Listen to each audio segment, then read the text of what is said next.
ആളുകളെ കാണും, സൈഡ് ലൈനിലുള്ള ആളുകളെ കാണുമ്പോൾ, ദുർബലരായ മനുഷ്യരെ കാണുമ്പോൾ നമുക്കൊരു ഫീൽ ഉണ്ടാകും. അവന് നമുക്ക് എങ്ങനെ സഹായിക്കാൻ പറ്റും, എന്ത് ചെയ്തു കൊടുക്കാൻ പറ്റും, എങ്ങനെ അവനെ ചേർത്ത് വെക്കാൻ പറ്റും. 3 നേരത്തെ പറഞ്ഞ ചോദ്യം വീണ്ടും നമ്മൾ എൻവയൺമെന്റ് ഫ്രണ്ടിലെയാണ്. ഈ ക്ലൈമറ്റ് ചേഞ്ചിന്റെ കാലത്ത് നമ്മൾ എൻവയൺമെന്റ് ഫ്രണ്ടിലെയാണ്.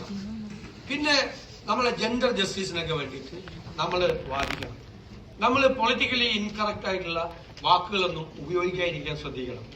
ചിലപ്പോൾ നമ്മൾ പറയും ആണുങ്ങളോട് കളിക്കരുത്, ആണുങ്ങളോട് കളിക്കരുത് എന്ന് പറയുന്നത് അതൊരു പൊളിറ്റിക്കലി ഇൻകറക്റ്റ് ആയിട്ടുള്ള വാക്കാണ്, അറിയാതെ വന്നുപെട്ടാണ്. ആ വൊക്കാബുലറി എല്ലാം മാറ്റണം. ഞാനൊരു 8 വർഷം മുമ്പ് ഫോണിൽ കൂടി ഒരാളോട് സംസാരിക്കുമ്പോൾ ഞാനിങ്ങനെ ഈ വൈൽഡ് ലൈഫ് അറ്റാക്കിന്റെ ഒക്കെ സമയമാണ്, ഇപ്പൊ മാൻ ആനിമൽ കോൺഫ്ലിക്റ്റ് എന്നിങ്ങനെ പറഞ്ഞു. ഞാൻ ഫോൺ വെച്ച് കഴിഞ്ഞപ്പോഴേക്കും എന്റെ മകൾ എന്നോട് തെറ്റി, അതെന്താ മാൻ ആനിമൽ കോൺഫ്ലിക്റ്റ് എന്ന് അങ്ങനെ പറയാൻ പാടില്ലെന്ന് വാക്ക് മാറി, ഹ്യൂമൻ ആനിമൽ കോൺഫ്ലിക്റ്റ് എന്ന് പറഞ്ഞു. ഞാൻ പിന്നെ വളരെ ശ്രദ്ധിച്ച് ഹ്യൂമൻ ആനിമൽ കോൺഫ്ലിക്റ്റ് എന്നേ പറയുള്ളൂ, മാൻ കൈൻഡ് എന്ന് പറയാമോ? അങ്ങനെ ഉപയോഗിച്ചിരുന്ന ഞങ്ങളുടെ ജനറേഷനൊക്കെ ഉപയോഗിച്ചിരുന്ന മാൻ കൈൻഡ് ആണ്, ഹ്യൂമൻ കൈൻഡ് തന്നെ ഉപയോഗിക്കാൻ പാടുള്ളൂ.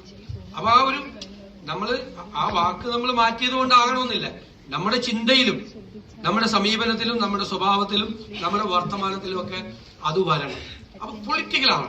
പൊളിറ്റിക്കൽ നിങ്ങളൊരു വലിയ ഡോക്ടറായി, വലിയ ഡോക്ടർ, ഭയങ്കര സ്പെഷ്യലിസ്റ്റ്, പക്ഷെ മനുഷ്യപ്പറ്റില്ല.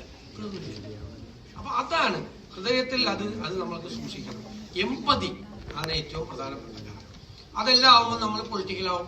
നമ്മുടെ മനസ്സിൽ മറ്റുള്ളവനോട് സ്നേഹവും സഹാനുഭൂതിയും അവന്റെ വിഷമങ്ങളിൽ സങ്കടവും അവനെ സഹായിക്കണമെന്നുള്ള അദമ്യമായ ആഗ്രഹവും നമ്മുടെ മനസ്സിലുണ്ടെങ്കിൽ അപ്പൊ നമ്മൾ പൊളിറ്റിക്കലാവും. അല്ലാതെ കതറിട്ടുകൊണ്ട് നടന്ന പൊളിറ്റിക്കലാവില്ല. രാഷ്ട്രീയം പറഞ്ഞുകൊണ്ട് മാത്രം രാവിലെ തൊട്ട് വൈകുന്നേരം വരെ നടന്ന